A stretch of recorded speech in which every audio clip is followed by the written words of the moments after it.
I'm Sean Hubbard, and I'm running for U.S. Senate.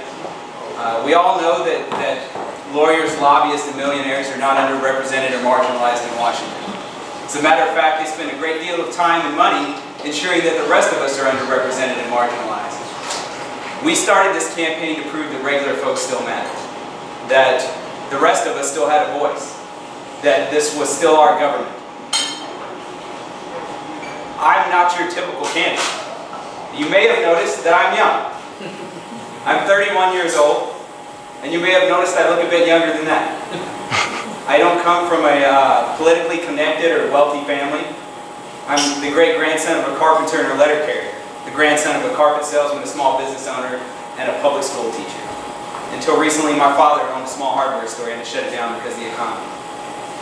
My wife, she's not your typical political spouse. She doesn't come from a politically connected or wealthy family either.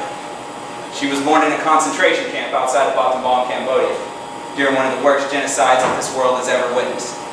Her father had to risk his life to smuggle food to his family, risk his life again to escape the Khmer Rouge and get his family to refugee camps in Thailand and the Philippines. So we haven't spent years preparing for this. We haven't been groomed for this. We just looked around and said that there was something wrong with America.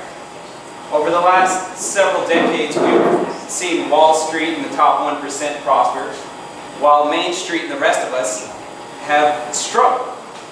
We have seen the greatest economic crisis in many of our lifetimes, and seen Wall Street continue to prosper, while the rest of us have suffered the consequences. We have gone from a nation that values community to a nation that values wealth. And that has been fantastic for Wall Street, but it hasn't been so great for the rest of us. Our founding fathers, when they signed the Constitution, they were saying, we are in this together. And we have gotten away from that. We have gone from pools of liberty and waters of justice to trickle-down economics. And we all know what they mean when they say trickle down. They mean that you let the rich drink as much as they want, and maybe when they're drunk, they will overfill their glass, and a little bit might trickle down to the rest of us. The problem with that is that when you have too much to drink, and you drive, much like they've driven our economy, they crash into the rest of us. So what we have to do is get back to that spirit of community, that idea that America prospers when our fellow Americans can prosper, the idea that our nation has always been stronger when those willing to work hard can succeed. You know, President Obama went to Washington promising to change Washington. And some folks have been disappointed with that. But the problem is that he got to Washington, found out that change was outgunned and outnumbered. We have to change the way we send people to Washington. One person can't do it. What we have to do is have the courage to stand up and say to Wall Street, no, you won't do us this way.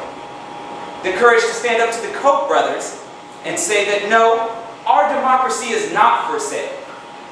And we have to have the courage to stand up and break the corrupting alliance of politics, money, and media.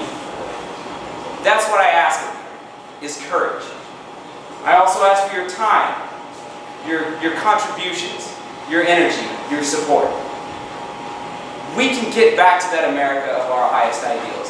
And I believe we can get back there because we have been there before. I believe in the America that my great-grandfather helped build. He moved his family from Oklahoma to Washington during the Great Depression to find work. He had to sell his banjo to feed his family, but he found work through the WPA, a government jobs program.